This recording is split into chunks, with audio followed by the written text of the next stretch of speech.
kuna msemo mmoja, it's more profound when you speak it in my mother tongue, but of course none of you will understand.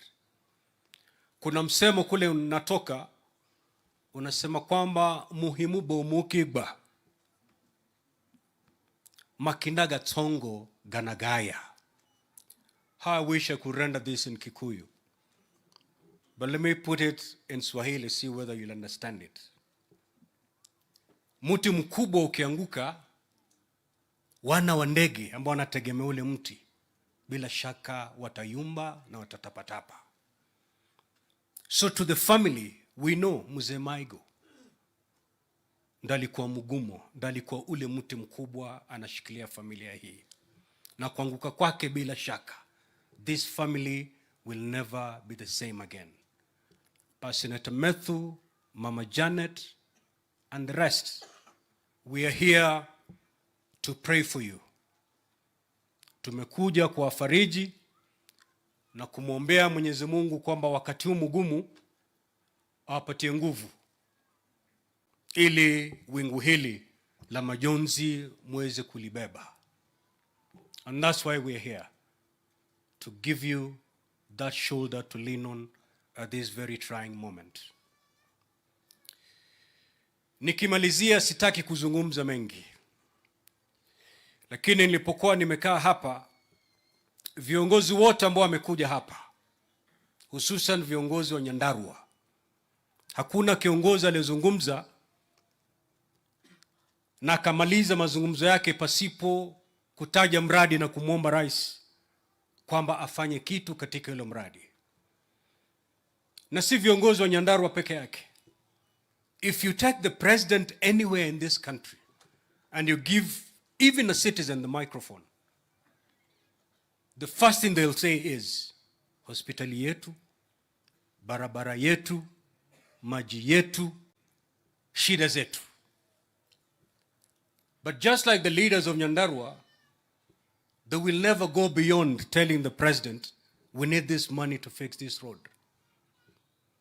They will never help the president think how he's going to get the resources to build this road. Kuna barabara imetajwa hapa, kuna Midland hapa, kuna mambo mengi imetajwa. All those things need money. Na nisi pesa chache, ni pesa mingi. But nobody bothers to help the president, even in thinking how he's going to gate or marshal those resources so that that road can be fixed, so that this industry that has collapsed, Midland, can be revived. Nobody helps the president. But I want to tell people in Nyandarua and Kenyans, wherever they are, this country will not be built by His Excellency the President. It is upon you and I to build this country using our own sweat. In other words, our taxes. The road that has been talked about here will be built if we pay our taxes. There's no other place the president can get money. The only other place the president will get his money to build this road is when he goes to the international market and asks for a loan. But I want to tell you, a loan is a postponed tax, because ultimately it must be paid. And it's not going to be paid by the president, it is going to be paid by you and I. It's a tax. So ukiona Mkenya akijiita kiongozi anapinga mambo ya tax, mambo ya ushuru, muulize hii barabara itajengwa na nini? You know, the president doesn't have some sacks ambazo zimewekwa kwa gala pahali, ambao mnamwambia leo rais tunataka barabara hii, he runs to Nairobi, afungue, achukue gunia moja lete Nyandarua. No. The money that will fix that road is the money that you and I pay every month in form of taxes.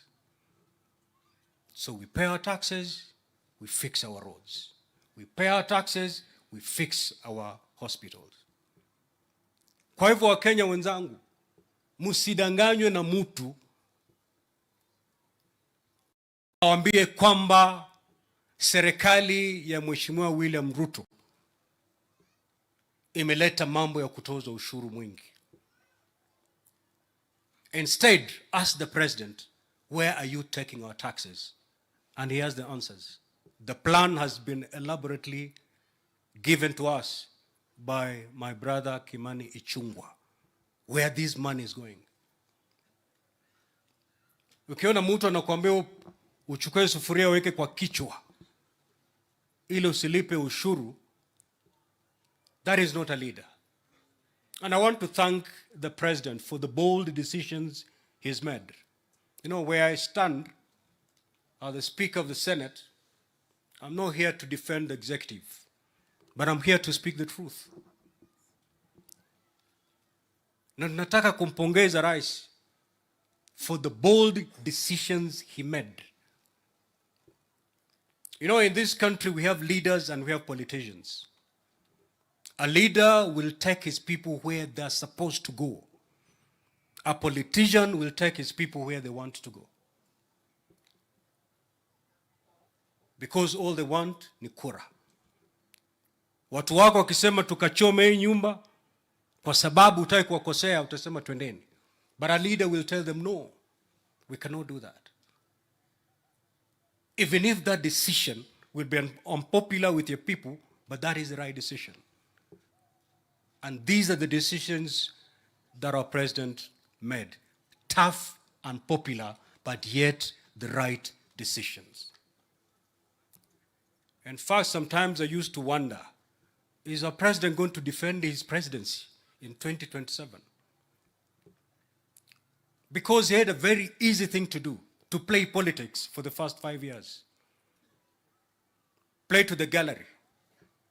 Hakuna haja kuleta tax nyingine, manake ukiweka tax, watu watapiga mayowe, that's unpopular. Angeacha. He could have gone to the international market, borrowed and borrowed and borrowed, just like his predecessor. But he knew that was not the right thing. Though it was the most popular decision, it was not the right decision for this country. Because when he took over the reins of this country, we were in a hole. And the first thing you do when you find yourself in a hole is to stop digging. Borrowing more would mean continue digging. He decided, I'm stopping this hole because this country is already in a deep hole. And he made the bold decisions to take us back to the ground. Those decisions are extremely unpopular. But because of those decisions today, nafikiri viongozi wamezungumza hapa akasema kwamba sasa uchumi umeanza kudhibitiwa vilivyo. Why? Because of those decisions. The president could have decided to continue with the subsidy programs. Unaenda petrol station, unapata mafuta iko chini, but get to know those subsidy programs, the kind of monies that they're consuming, you borrow to subsidize services. When these loans mature, ndo utajua cha mtema kuni. Just ask our neighbors here, Ethiopia. You will get to know that the decision that the president made was the right decision for this country. Today, this country is celebrated by international lenders because it's keeping its financial obligations. Why?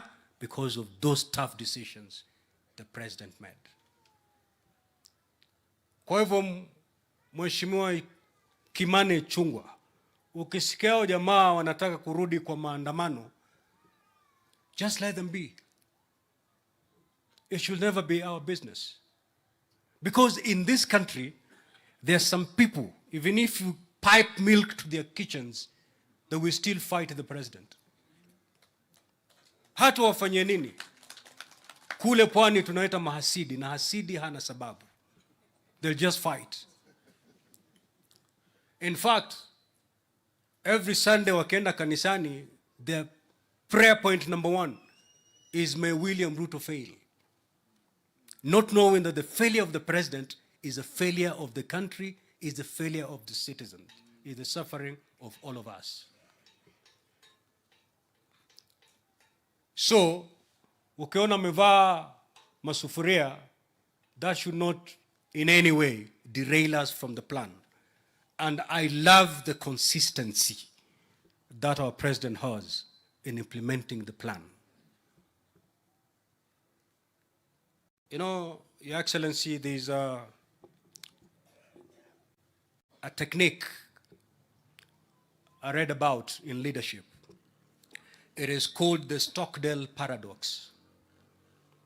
I don't know whether, Excellency, you've read about it, but if you haven't, you're implementing it without even having read it. It is a technique that combines the brutal acknowledging of tough challenges facing you, the reality of today,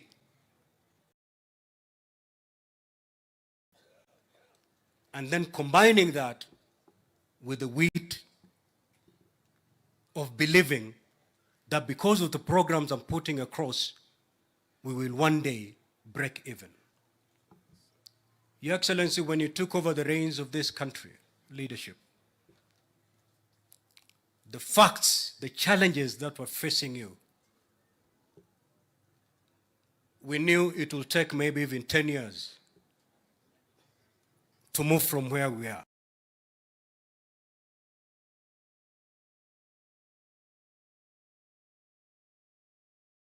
But under 1 year, we have started seeing the positive changes because of the programs that we've brought about in this country. The only thing we can do, wananchi wenzangu, is to pray for our president. You know, me, I was told whenever we go for prayers with the president, kanisa wanasema kwamba tulimuombea rais akawa rais. That's a good thing. Lakini kule pwani tunasema kwamba kupanda mchongoma si ngoma. Ngoma ni kushuka mchongoma. Praying for the president to be president si huja. Huja ni kumwombea ili afanikiwe katika urais wake. If we prayed for him to be the president, we need to even double our efforts so that he succeeds. I am shocked today that I can see bishops, pastors who prayed for William Ruto to be the president are the first people to give up.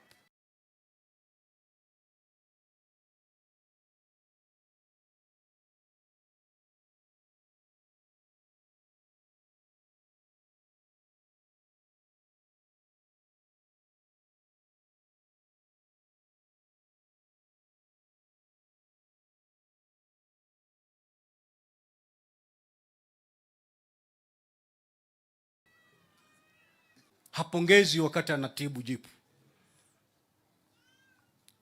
Because wakati anatibu lile jipu, hata kofi anapigwa. It is so painful squeezing a boil. And unless you squeeze it, it will never heal. But the process is extremely painful. That is exactly what Dr. William Ruto is doing, squeezing the boil. Kenyans, we are going to feel the pain. True, hata mimi, I'm feeling the pain. Nana anasherekea kulipa ushuru? Hakuna. But that is the only way to get the boy healed. So let's go through this short-term pain for long-term prosperity of this country. And that's why we need to pray for our leader so that he implements fully that plan. Amen. Back to the family, Methu, your siblings, Mama Janet, sote tumekuja hapa na leo tunakuombea Mwenyezi Mungu airehemu roho ya mwenda zake pahala pema peponi. Asanteni. Aya. You know, I used to think I knew people who speak the truth, nothing but the truth, so help me God. Because every time, as a lawyer, I used to go to court every day. And before a witness testifies, anapatiwa Biblia. Na anaapa kwamba nitazungumza ukweli mtupu, wewe Mwenyezi Mungu nisaidie. Then 3 minutes down the line, anaanza kigugumizi. But I came to learn of a man who does not require to swear by the Bible to speak the truth. If you know the truth and you're struggling with it, pass the mic to one Deputy President Rigiji. He will take it home. Welcome, Deputy President. Welcome.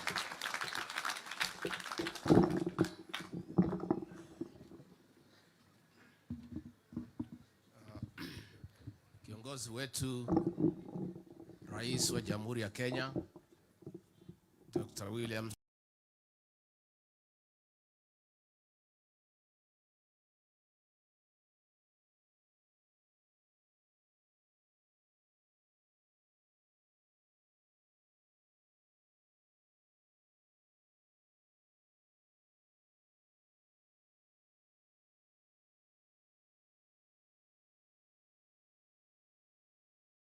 Ruto,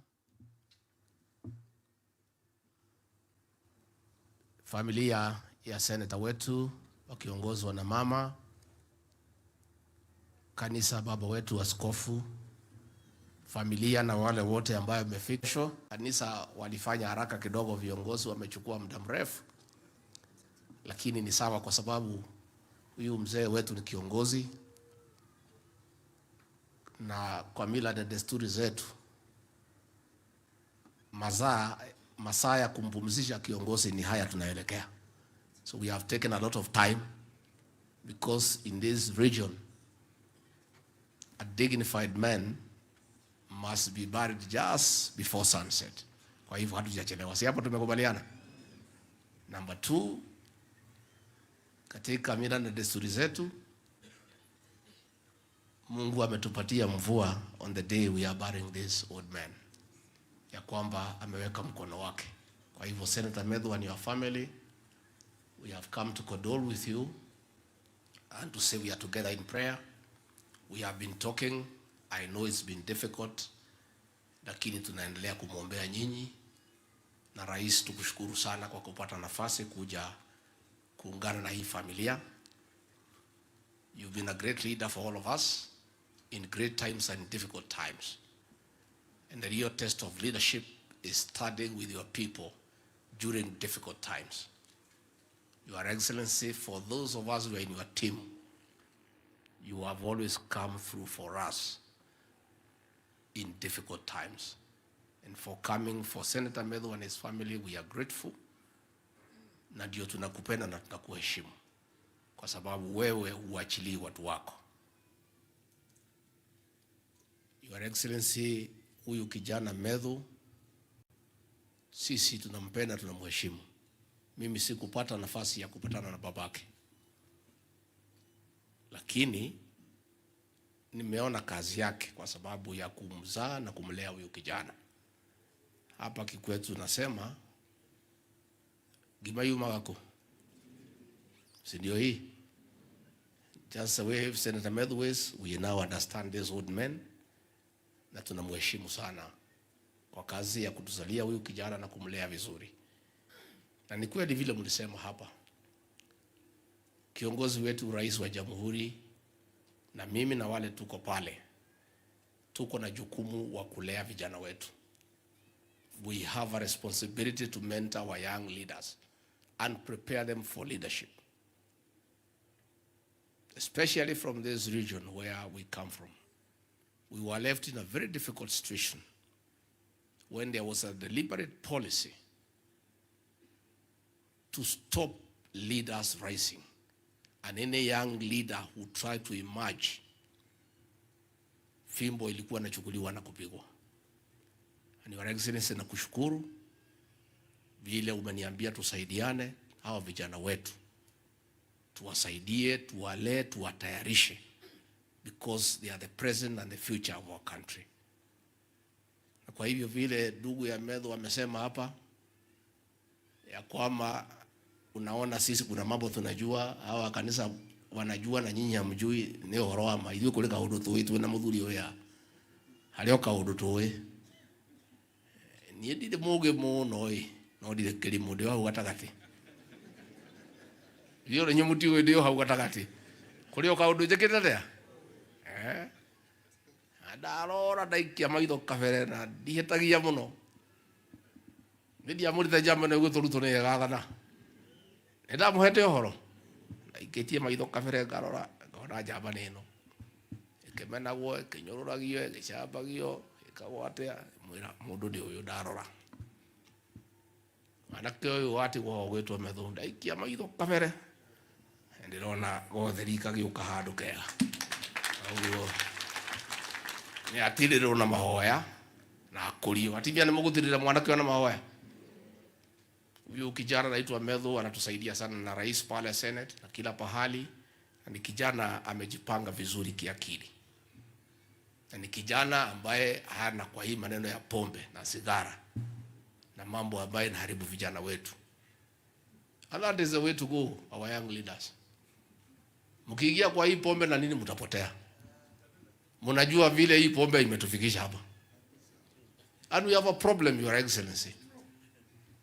This region, Your Excellency, kama si wewe, nilikuja kwako nikakulilia. Nikakuambia rais wetu, watu ya hii mlima alikuchagua almost 100%. Lakini serikali iliondoka, iliwaachilia hawa. Ile pombe yote mbaya ndani ya Kenya ilielekezwa hapo kwa mlima Kenya. Kweli ama uongo? And nobody was bothered, Your Excellency. Sumu ilikuwa nauzwa kila pahali. Vijana ni walevi saa 4 saa 5. Hawa vijana na ni vijana wameoa, kuliko kulala kwa kitanda wanalala chini ya kitanda. As a community we were getting almost extinct. Rais ukakubaliana na mimi ukaagiza tuanze hiyo vita. And I want to report to Your Excellency, nimetembea area hii wakati ya Christmas. And 70% we have succeeded. We have young people. Mimi nikiwa hapo 24th nisema akina mama wakuje na wazee tukule sikukuu pamoja. Tukasema wakina mama wale wazee wapige line kwanza wachukue chakula, wakachukua.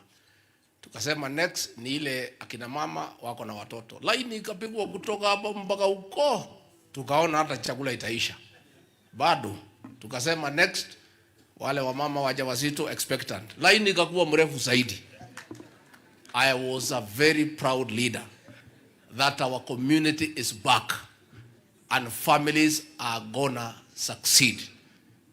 Na rais hapa Nyandarua, nataka nishukuru speaker and MCs. Tulikuwa na shida because there was no law to regulate matters of illicit drinks.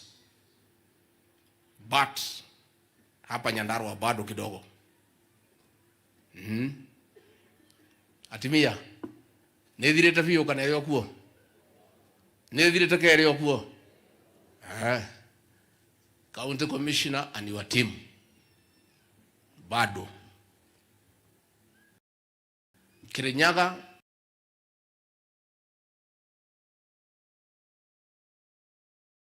I'm telling you, when the president is here, Commander-in-Chief of the Defense Forces, mtoe miguu kwa gunia. Mtoe miguu kwa gunia. Neguo. We must protect our young people because we have a responsibility to do so. And if it has succeeded in other counties, it will succeed here. And now that the law is almost ready, even before that law, other counties have succeeded. We must do what we should do. Na kiongozi wetu, rais wetu, tulipotea kama nchi kwa sababu watu hapa chini wote waliingia kwa pombe na viongozi wakaingia kwa pombe. That's how we almost lost a country. Kama sisi huko chini tunakunywa na viongozi wanakunywa, hapo iko Kenya. That is the problem. And now that viongozi wakukunywi, tutengeneze huko chini. Tutengeneze ama tusitengeneze? Because now those leaders, you could not tell them there is a problem. Because wenyewe haoni shida, wenyewe ni walevi, ndio wanaendelea kukunywa. Sasa pombe ilikuwa nauzwa kila pahali kwa everybody. We almost lost an entire generation. And Your Excellency, we want to thank you, and that battle is continuing, and people, I can tell you, nimezunguka. Akina mama wanaogopa kuzungumza hadharani, but they are also very happy. Wanasema mambo sasa iko sawa sawa kwa maboma. Boma simekaa mzuri. Sema deputy president muendelee, boma iko mzuri. Atimia nikwega ka atikwega. Basi na niko kuagira muno makiria. Nikimalizia, Your Excellency, niseme tu hii maneno ya Ihithe Donyujeru Road. Hii Medhu wanaongea kila siku. Na watu ya Nyandarua na watu ya Nyeri. Karibu hata tupoteze masikio. Tunakumbushwa kila siku. Rais alikuwa amemaliza kazi yake. Barabara imepangwa. Imekuwa advertise. Watu wameanza kuuliza tenda. Watu wengine wanasema wanatetea haki za wanyama, wakaenda kotini. Sasa hii haki ya wanyama imeshida hii haki ya Wakenya. Hii barabara, Your Excellency, is not a new road. Imekuweko tangu wakati ya kupigania uhuru. The only difference ni ya mchanga, haina rami. So all we are saying is the same road ambayo imekuwa ikitumika iwekwe nini? Sasa hii wanyama, si magari ilikuwa yanapita. Nyinyi mmesikia hii wanyama wakilalamika mambo ya hii magari? Hata wakilalamika iko shida, wanyama wakilalamika juu ya binadamu. Hii wanyama kazi yake ni gani? Si kusaidia sisi? Your Excellency, that road is very useful in combining, in making the people of Nyandarua and Nyeri do business. Na wewe ulimaliza kazi yako. Sasa hii watu wameenda kotini. Kotini judge hata hajaenda huko kuangalia hii barabara iko wapi. Anafikiria ni barabara mpya. It's an old road. It's a road that has been in existence since 1951. A judge seated in Nairobi anatoa order. Ati hiyo barabara ikiwekwa ati wanyama watatoroka. And the road is already there. Wanyama hata wakitoroka wataenda wapi? Si msitu iko hapo ya Badea. Sasa hata wanyama wakitoka kwa barabara ingie msituni, si ndio hata afadhali. So, Your Excellency, we are having a problem. We are having a problem. Our judges, we respect them. Na rais, wewe umekuwa muungwana. Your first executive action as president was to restore the independence of the judiciary. 1 hour after you came from Kasarani, you gazetted the judges who had been refused to take their positions by the previous administration. Kutoka hapo, ukawaongeza pesa from 18 billion to 22. You have never interfered with what goes in court. Mambo yote ya serikali yako imeletwa, wameangusha. Hujaongea, umenyamaza. We are asking these judges, they are part of Kenya. Hii housing mnasimamisha. Hii vijana hawa mnataka waenda wapi? Why don't you go mfanye an open court, muulize watu maoni yao kuhusu hii housing? Hii health bill mnasimamisha, mambo ya hospitali. We are doing harambes every weekend ya kusaidia watu wakiwa na bills. So we want to ask our judicial officers to be patriotic Kenyans na wasikubali kutumika to stop things that are being done for the benefit of the people of Kenya. Na mimi nikimalizia, Your Excellency, niseme nyinyi wajumbe Gachagua na wengine, msiogope. Be very truthful people. And don't be intimidated by these criminal gangs to say there is no problem when there is one. Don't. In the year 2006, 2007, 2008, vijana walijiunga kundi haramu. Kiongozi yao akawatuma for forceful circumcision of our women. Wakanajisi watoto wa kike. Wakaweka kodi kwa hardware. Wakaweka kodi kwa stage. wakaanza kufanya tax collection in Kenya. Ikaenea, nobody could sleep. Ukisema ngwe, wanasema tutakuwa kuja kuchukua kichwa yako. Kweli ama uongo? And it caused fear, especially in this region and Rift Valley. And it took one John Mechoke to say, no, that cannot happen. This is a country of the rule of law. Now vijana, mambo yao ikafika mwisho. An attempt is being made now to revive that criminal gang. Na hapo 2 months ago walikuwa wameanza kwenda kwa stage kuchukua pesa, kwenda kwa hardware kuchukua pesa, kuanza kuandamana na wamama. Mnataka tuwakubalie? It cannot happen. And so I don't want our leaders to be intimidated. Now watu ni watu wachache.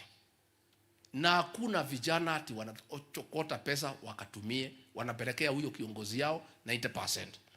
Yeye anajenga manyumba everywhere in the country. Anatumia vijana vibaya. Ile sisi tunapinga ni kutumia vijana kutoka hapa to engage them in crime. We have a responsibility to protect our young people from being misused by anybody to engage in criminal activities. Na mtu asituambie ati vijana ni ya jamii yetu. Hao wakina mama walifanyiwa hiyo vitendo baya ni wa jamii gani? Ni wa jamii gani? Hawa watu ya matatu walilazimishwa kutoa kodi ni wa jamii gani? Hawa wasichana walibakwa, wasichana wadogo ni wa jamii gani? Are you telling us that because criminals come from our community waharibu wa mama wetu tukiona? Let nobody tell us, Your Excellency. Na mimi niko tayari, if there is any political price to be paid to protect these women and our young girls, kama kura itakosekana kwa sababu ya hiyo, afadhali ikae. Afadhali ikae. We cannot. Hatuwezi kubali. And I want to ask our young people, tafadhali vijana wetu, msikubali kutumika vibaya. Mwende mkachukue kodi kwa watu ya matatu kupelekea mtu ajenge manyumba. Msikubali kuambiwa mwende mkasumbue wakina mama ambaye walizaa nyinyi. Muwafanyie vitendo ya kinyama ambaye hawezekani katika kane hii ya dunia hii yetu. So we are saying, Your Excellency, we want to thank our security teams in Central Kenya and in the Rift Valley for their swift action in the last 3 months. That hiyo maneno imesimamishwa, sasa watu wanafanya biashara, watu wa matatu wanafanya kazi yao, and that is what will continue to happen. And we will never allow anybody to intimidate us na kujificha kwa jamii yetu. Jamii yetu is not jamii ya criminals. And we will never protect a criminal ati kwa sababu wewe unatoka hapa. Jana mimi nimekuwa jela pale Kingongo kutembelea wale watu ambao wamefungwa hapo. Karibu watu 2,000. Na wengi sana, majority ni watu wa jamii hii. Na mimi sikusema tulalamike wako pale. If they have committed crimes, the law is there. And we are saying criminals will be treated as criminals, not because of where you come from. Kwa hivyo tusiambiwe na mtu asiatuambie sisi ati wewe deputy president, ati hivi vijana ni wetu, wachieni hao wafanye vile wanataka. Tukubali wasubuhi wakina mama tukiwekwa kwa serikali kweli? Tunaweza kubali? Hatuwezi. And that one, people should know very clearly that it cannot happen. And the fifth administration, led by President William Ruto, is not the one that will allow the resurgence of that criminal gang or other gangs ya kuja kusubuana na wananchi. And in the same token, even what has happened in Meru, huyo kijana ameuawa, the law must take its course. Na tungetaka DCI to quickly conclude those investigations, and whoever is responsible must face the law, irrespective of your political persuasion, irrespective of your status in society, because the law is uniform to the people of Kenya, and that is what must happen. Kwa hivyo Rais, sisi tungetaka tukushukuru kwa kupata nafasi kuja kufariji na sisi hapa Nyandarua. Na Rais anapenda Nyandarua, Senator wa Trans Nzoia. If you don't know, ametoa naibu wa rais hapa ya Nyandarua. Sasa atakosa kuja hapa aende wapi? Mimi ni mtu hapa. Sasa hata mimi namwambia rais twende nyumbani. Tena watu ya Nyandarua wamemuonesha mapenzi. You know, everybody likes being loved. Najua kina mama wanafikiria nyinyi ndio mnataka kupendwa peke yenu. Unajua tu ndio itakuwa dokate huo. Ngoro yako ni rakena. Ngoro kwega tuma. Ngoro yako kaigua wega.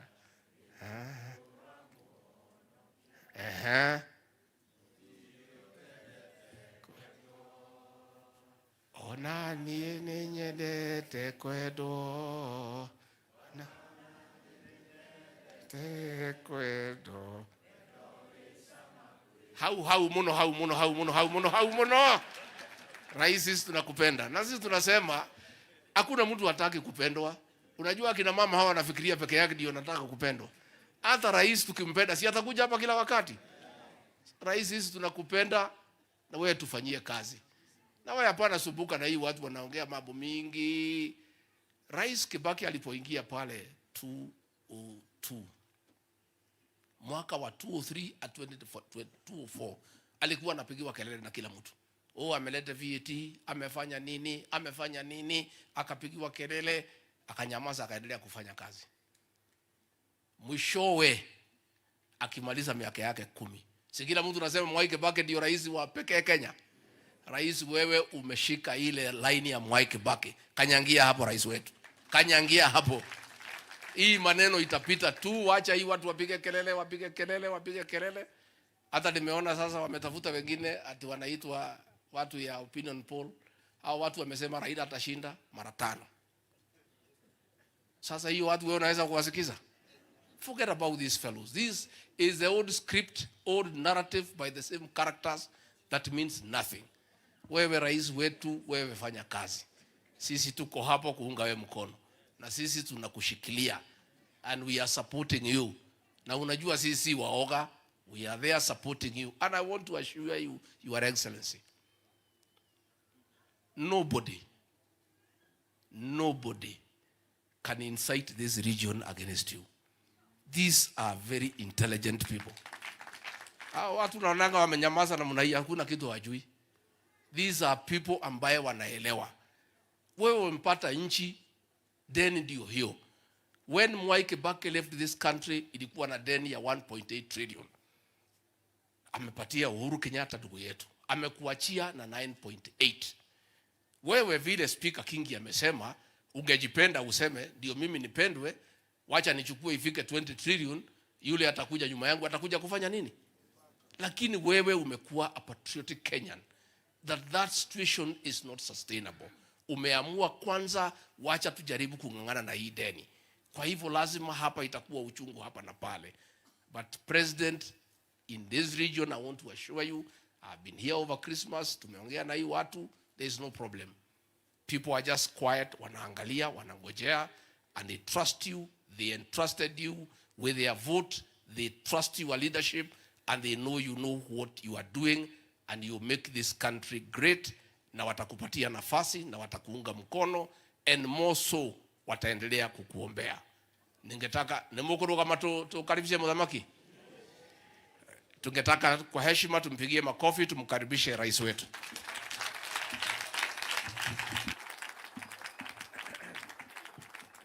Asanteni sana, tafadhali tuketi chini, asanteni. Mama wetu, Mama Janet Maigo na family ya ndugu yetu Senator Methu wa hapa Nyandarua, maaskofu wetu wote, viongozi wenzangu na watu wa Nyandarua, amjambo. Ando wa Nyandarua moriega. Mwathani agosho. Bwana Yesu asifiwe. Hebu mnisalimie hewani hivi nione. Asanteni sana. Kwanza mimi nataka nimshukuru Mungu ametupatia nafasi hii hata katika mambo magumu ambayo tumekuja kufariji familia ya mzee wetu Michael Waweru. Poleni sana kwa family ya mama wetu Janet na watoto wako, na huyu kiongozi wetu wa hapa Senator Methu, poleni sana.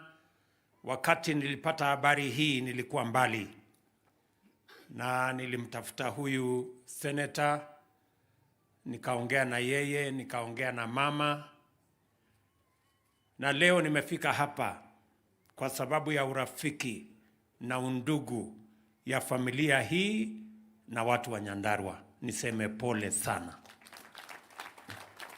Huyu mzee ambaye tumempoteza, vile tumeambiwa kwa historia yake, alikuwa ni mtu wa bidii, alikuwa ni mtu shujaa ambaye alifanya kazi kwa kujitolea. Mumesikia ya kwamba alikuwa ni mtu wa kutengeneza baiskeli. Sio mtu ati alikuwa na baiskeli, alikuwa ni mtu wa kutengeneza baiskeli ya watu wengine.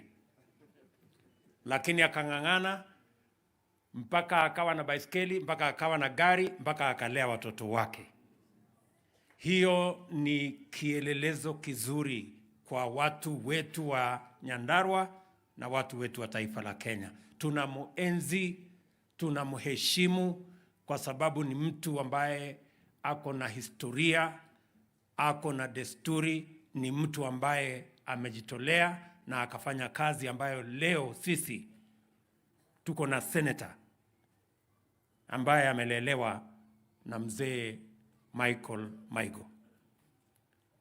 Tunamwambia huyu mzee hata katika safari yake ameondoka, tunamshukuru sana.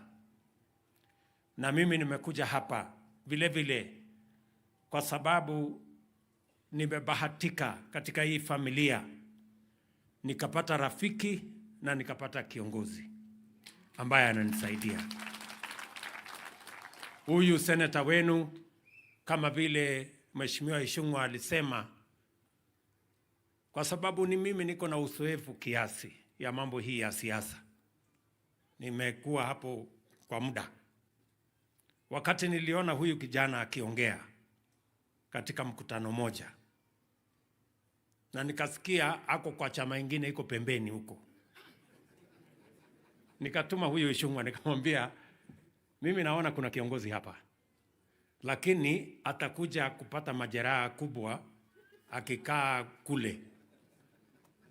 Na nataka nikushukuru my friend senator kwa sababu ulikubali mwito wetu uungane na timu yetu, ndio tuombe hawa kura watu wa Nyandarua tukiwa pamoja. Na vile vile kama vile imesemekana walikuwa na huyu Karungu Wathang'wa, na wakawa vijana wazuri, nikaona kweli hapa kuna viongozi, na nimefurahi sana. I am a very happy person kwamba hawa vijana wamepata nafasi ya uongozi. Mimi nataka niwahakikishie vile Deputy President amesema, tutasaidia hawa vijana, tuwapatie mentorship, ndio wawe vijana wanaweza kutusaidia na uongozi wa kesho na kesho kutwa. Mimi nafurahi sana kwamba mzee hata ingawaje ametuacha, alitulelea huyu kijana na ndugu zake. Hapa tuko na familia ya watu wa kufanya bidii na kufanya kazi. Mzee akawa ni baba wa huyu kijana wa kumlea, kumzaa na kumlea. Mimi nikawa na bahati ya kuwa ni baba wake ya kisiasa. Pia ni mpange vizuri vile mzee alimpanga vizuri pale nyuma. So Senator Methu, na nataka nimwambie mama Janet, huyu kijana usikuwe na wasiwasi. Ako katika mikono yangu, nitampanga vizuri. Na ukisikia analalamika ni vile nimemnyorosha ndio akae mzuri. Vile nasikia mzee pia alikuwa ananyorosha watu wengine hapo. Sasa huyu akijaribu kupiga kona hivi nitamweka laini. Ndio tuweze kupata viongozi wa kesho ambao wanaweza kupeleka taifa letu la Kenya mahali wa Kenya watafaidika na mahali Kenya itaheshimika. Nataka vile vile niwashukuru sana wale wote ambao mmekuja hapa kufariji familia hii. Hii ndio undugu. Hii ndio faraja ambayo itawapa nguvu kujua ya kwamba hata ingawaje mzee ameondoka, wako na familia kubwa ya Wakenya wengi, sote tukiwemo, kusimama na wao wakati huu na kujua vile tutaweza kwenda mbele tukiwa pamoja. Na waomba watoto wa mzee, wasichana kwa wanaume, na familia hii, kwa ile heshima huyu mzee ameweka, na nyinyi pia mshikilie hapo, muwe ni watu wa bidii, mjenge mali, mjenge taifa letu, na pia mjenge familia yenu, ili tuweze kwenda mbele pamoja. Nchi, taifa ni kukutanisha familia zetu. There is no country without families. The foundation, the firm, strong foundation of a nation is a strong and firm family.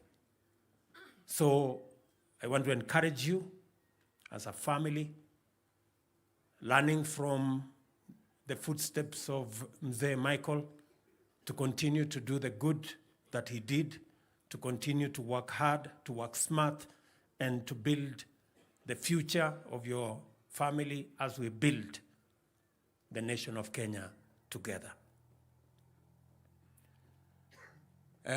Poleni nilichelewa kidogo kwa sababu ya mambo ya, najua mimi ni mkulima kidogo pia.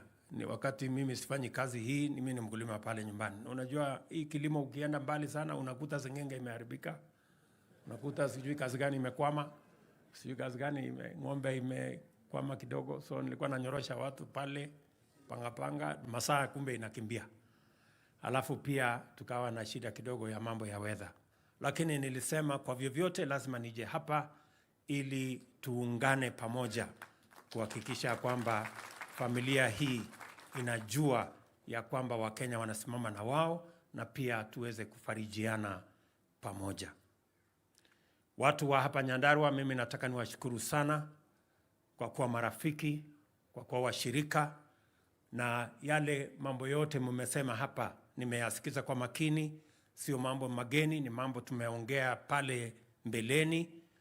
Nataka niwashukuru pia ninyi na Wakenya wengine wote kwa sababu ya kutupatia muda. Mwaka mmoja uliopita tumepanga mambo mengi kwa sababu ilikuwa inatupasa tufanye hivyo. I want to thank the people of Kenya, the people of Nyandarua for giving us time to plan properly for our country, so that we don't make mistakes that we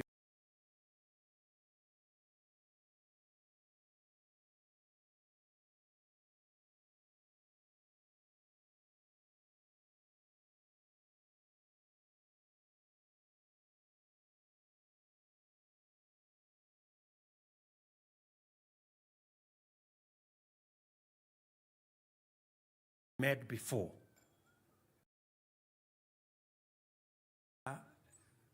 Leo na kesho ni mambo ya usoni na vile Kenya itanawiri tukiwa pamoja.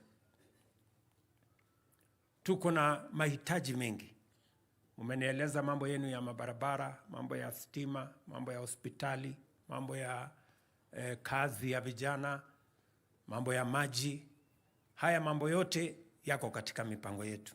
Tumekuwa na matatizo kidogo kwa sababu mambo ya uchumi wa taifa letu ulikuwa chini sana, na tulikuwa na matatizo mengi kwa sababu madeni yalikuwa yametuzidi, na ndio sababu niliamua ya kwamba lazima tupunguze mambo mengine kidogo, mambo mengine tuyasitishe. We delay some programs, we postpone some programs until we stabilize our economy, so that we don't make the wrong decisions and make mistakes that were done before. Lazima turekebishe mambo. Najua ya kwamba kuna mjadala mkubwa. Watu wanasema shida ya Kenya ni hii, shida ya Kenya ni ile. Hata wengine wanajaribu kulaumu ya kwamba shida ya Kenya ni ushuru. I want to tell you ya kwamba shida ya Kenya si ushuru. Shida ya Kenya ni madeni. That is the truth. Kuna watu hawataki kuambiwa ukweli. Shida ya Kenya vile mashida ambayo ya dunia hii ni madeni.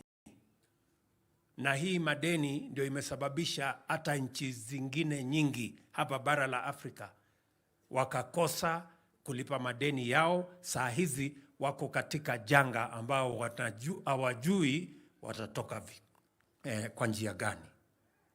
Na siwezi kukubali kwamba nchi yetu iende barabara hiyo ambayo itapata sifa mbaya ya watu ambao hawawezi kujisimamia. So I want to tell our countrymen and women, the problem of Kenya is not taxes. The problem of Kenya is debts. Unless we manage our debts, unless we control our appetite for borrowing, we are going to be slaves of those who lend to us. And our nation will be destroyed by debt. Many nations have been destroyed by debt. There is no single nation that has been destroyed by taxes. In fact, many progressive countries have been built by their taxes.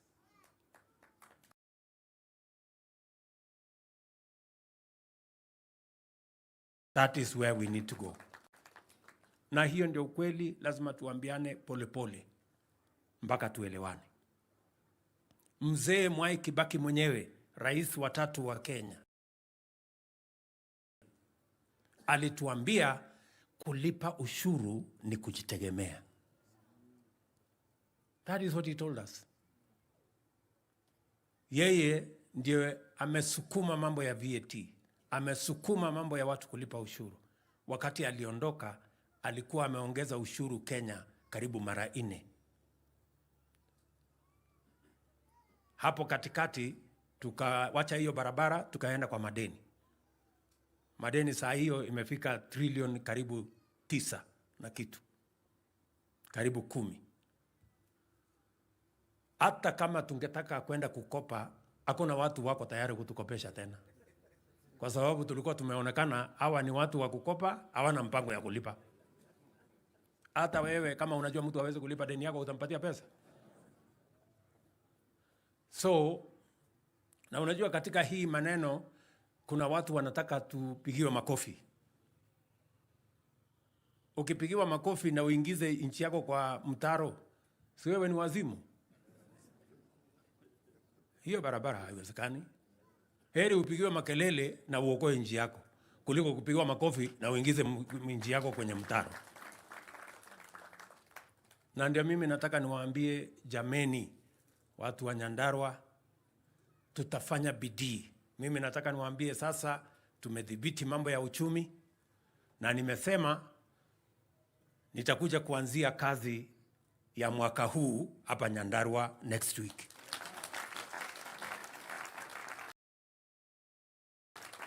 Vile hawa viongozi wamesema, sijui sasa ule jamaa wa Trans Nzoia atalalamika kiasi gani sasa, lakini nitakuja Trans Nzoia pia. Niko na nakuja Trans Nzoia hiyo wiki nyingine. So nitakuja kuanzia hapa kazi ya mwaka huu. Na kazi ya mwaka huu ni hiyo tulikubaliana na nyinyi. Sasa kwa sababu tumedhibitisha ama tumedhibiti hali ya uchumi, sasa mipango yale mengine tunaweza kwenda mbele kwa taratibu. Hatuwezi kufanya mambo populist. Tutafanya mambo ambayo itaweka msingi sawa sawa ya kupeleka Kenya mbele. Mpango ya barabara, vile mmeniuliza, kuna barabara ambazo tulianzisha nyingi pale nyuma zikakwama nyingi. Sasa tutaanza polepole. Nitakuja next week kuanzisha barabara ya kwanza takuja hiyo wiki ingine nikuje nikwamue ya pili, namna hiyo mpaka barabara zetu zote tuzijenge vile mmetuuliza. Maneno ya maji, maneno yale mengine ni vile vile. Nimesikia hiyo mpango ya St. Luke. Huyu senator amesema inahitaji pesa kidogo. Mmesikia amesema pesa ngapi? Hadi inahitaji karibu bilioni 2. Hiyo ni pesa kidogo kwa hesabu ya watu hapa Nyandarua.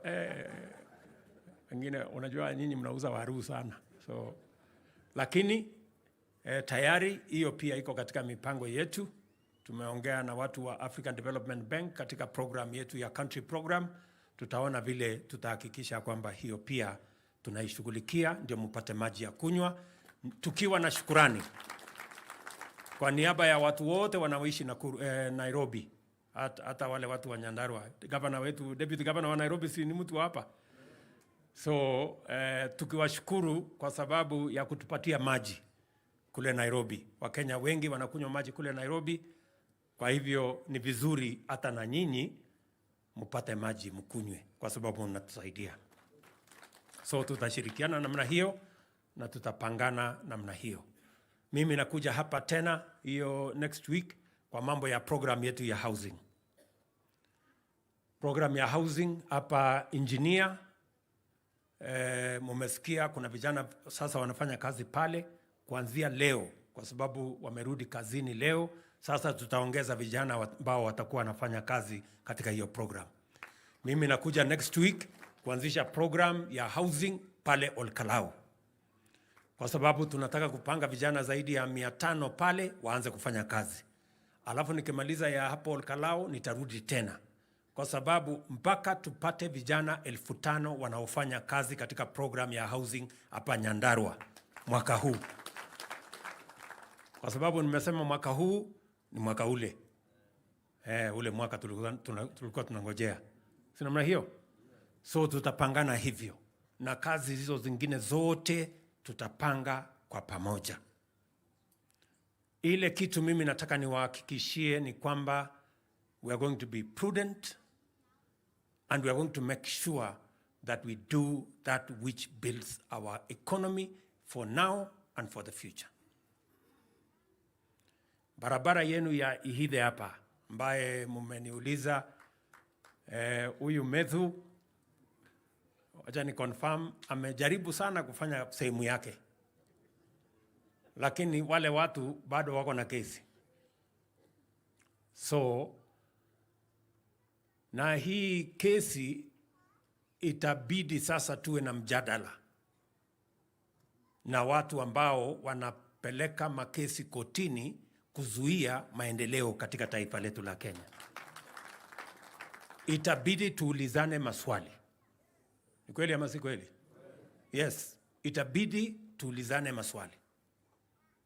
Haiwezekani ya kwamba Kenya, maendeleo ambayo tumekuwa tukingojea miaka nyingi, mipango ambayo iko katika katiba ya Kenya, mipango imepitishwa katika bunge la Kenya, mipango ambayo wananchi wa Kenya wamepigia kura katika manifesto ya chama wamechagua, ati watu wachache 2, 3 wameenda kotini, wakahongana kotini, mpango hiyo ikasimamishwa, barabara ikasimamishwa, universal health coverage inasimamishwa, mambo ya housing inasimamishwa.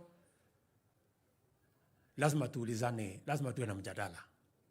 We must ask ourselves, ama namna gani? Yes, lazima tuulizane maswali. Na ndio mimi nataka niseme, we are a democracy.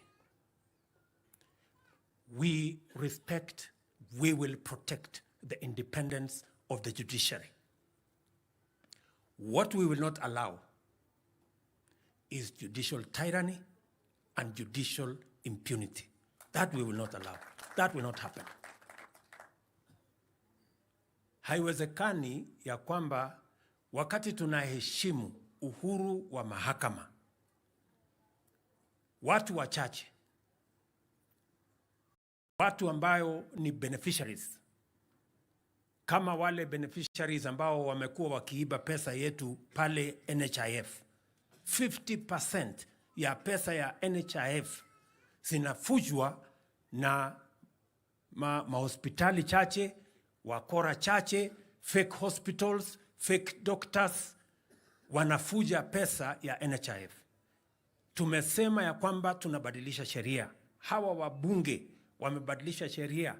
Mimi nimeweka kidole, imekuwa sheria ya Kenya, kwamba sasa tutabadilisha vile mambo ya NHIF inaenda mbele, ili tuzuie pesa ya umma isipotee. Tukawa na digital health bill ambayo sasa itaweka a digital system that will protect resources that are meant for health in Kenya. Alafu watu wachache ambao wamekuwa wakiiba hiyo pesa wameenda wakatafutana na corrupt judicial officials, wakapanga njama ati wazuie ndio waendelee kuiba pesa ya NHIF, nusu ya pesa ya NHIF. I want to tell you my friends, hiyo haiwezi kuendelea. Sijui kama tunaelewana. Mimi nataka niwaulize, mnataka pesa ya hospitali iendelee kuibiwa na watu wachache ati kwa sababu wameenda kotini kwenda kuhonga judge? Bana. No. Hiyo hapana.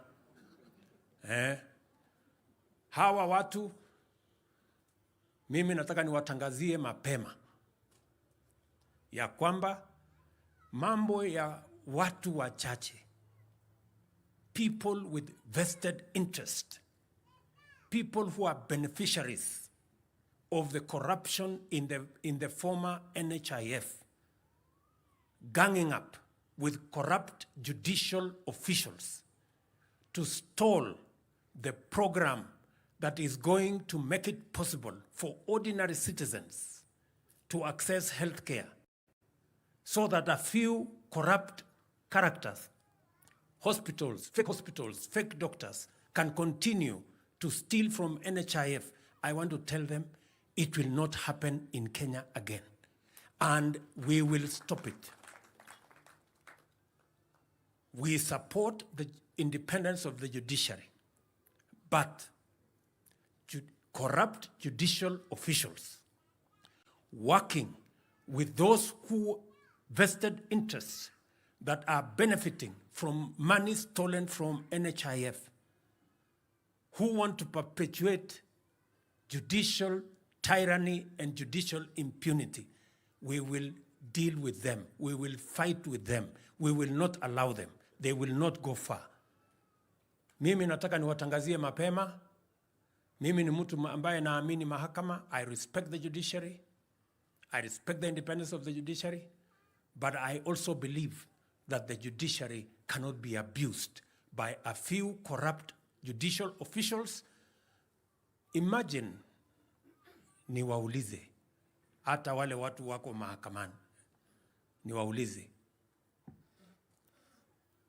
katiba ya Kenya, Article 43, inasema inalazimu serikali kuprovide housing that is decent to citizens.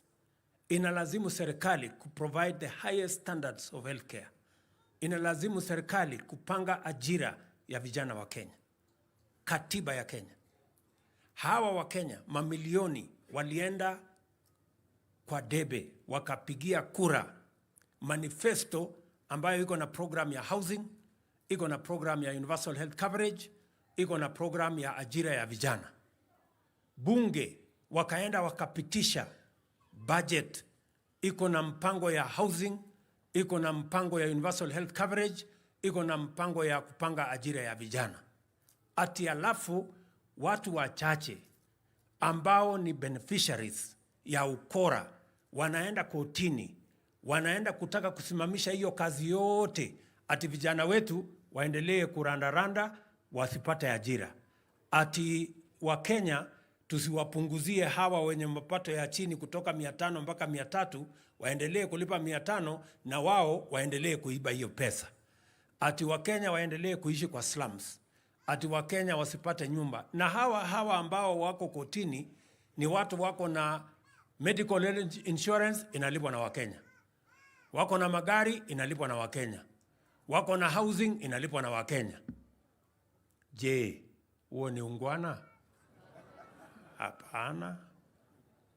Hiyo hapana.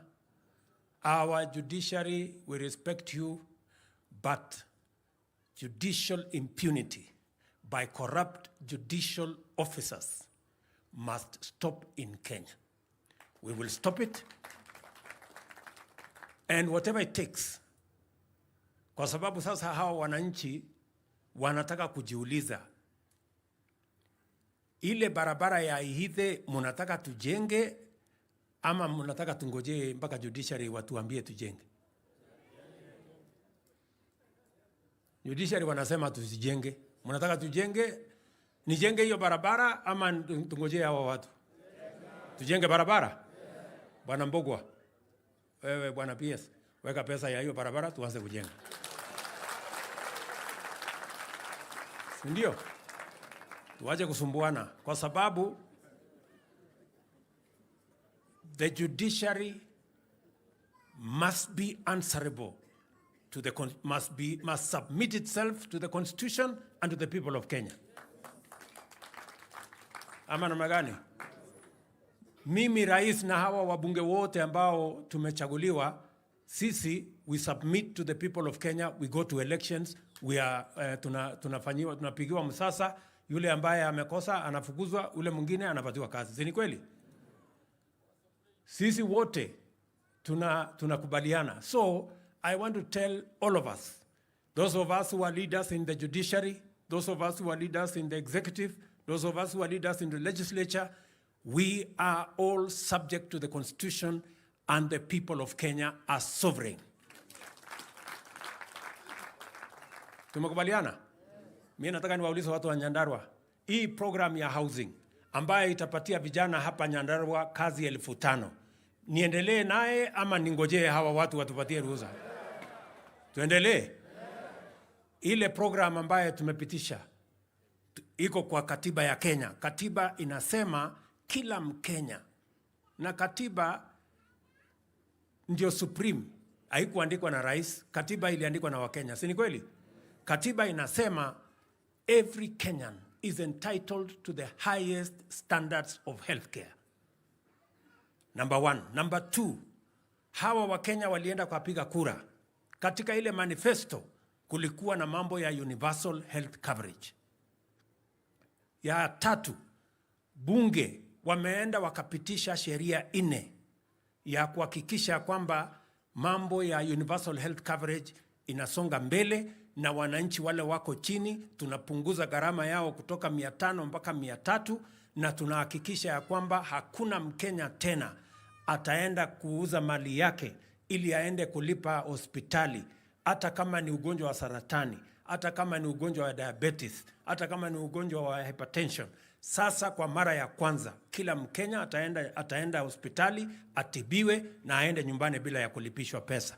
Alafu hiyo program yote, kuna watu wakora wachache wameenda kotini wakakutana na wengine wakora huko kotini, ati wasimamishe waendelee kuiba pesa ya mambo ya afya.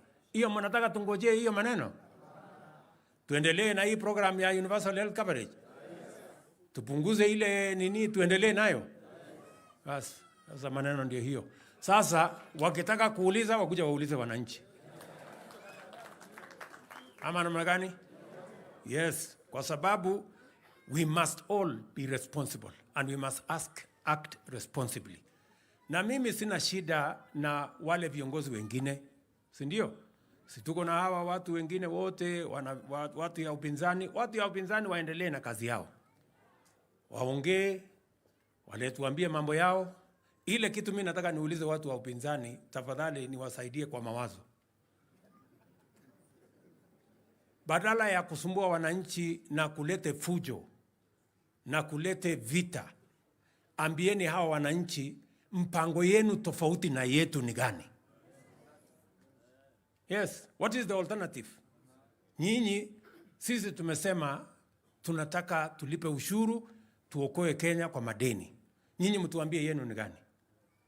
Msituambie ati mnapanga ati vita, ati maandamano, ati kwenda kupiga kuharibu mali ya watu, ati kwenda kuumiza wananchi, ati kwenda kumwaga damu. Kumwaga damu, kuharibu biashara ya wananchi itaweza kusaidia Kenya kwa njia gani? Iko njia itasaidia Kenya? So tuache kutishana, tuache vitisho. Tuache mambo ya, let us give us your viable alternative views if you have any.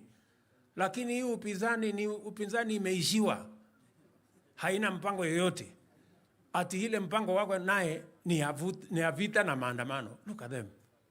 Walibeba sufuria hapa wakati sisi tulikuwa shambani. Si ndio? So walikuwa wanabeba masufuria kwa kichwa. Hii bei ya unga imekuja chini, imekuja kwa sababu watu walipaa sufuria. Si kwa sababu wakulima walienda shambani na wakapata mbolea. Na mimi nataka niwatangazie mbolea ya mwaka huu tayari tuko na magunia 1,200, ile magunia karibu 2,000,000 inakuja mwisho wa hii mwezi. Mkuwe tayari, turudi shambani, tulime, tuzalishe chakula, tuondoe aibu ya njaa. That is how we are going to sort out the cost of living. That is how we are going to sort out hunger in the Republic of Kenya. Tumeelewana jameni? Mimi niko na shughuli mingi, lakini niliona lazima nikuje hapa niseme pole kwa Mama Janet na kwa rafiki yangu John Medhu na watu wa hapa Nyandarua. Mambo yale mengine mengi si nitakuwa hapa next week. Si mtanipasha habari alafu ndio tuone vile tutasonga mbele. Mimi nawashukuru sana. Na mimi nataka niseme pole tena kwa mzee, familia, kanisa na watu wa Nyandarua. Na mimi nitarudi hapa tena na tena mpaka hii Nyandarua tuibadilishe na Kenya tuibadilishe. Asanteni sana. Mwathani amurathime. Asanteni sana.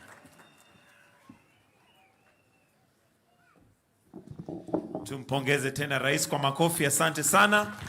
Na niwaombe kwa heshima tuweze kuketi. Kwa ufupi sasa nataka nimwalike Reverend Dr. Njehia ili tuweze kuombea jamii na watuelekeze vile tutakavyotoka hapa tukielekea kaburini ili tuweze kumlaza mzee. Reverend Njehia, tafadhali kwa ufupi tuweze kuombea jamii tukiondoka tafadhali.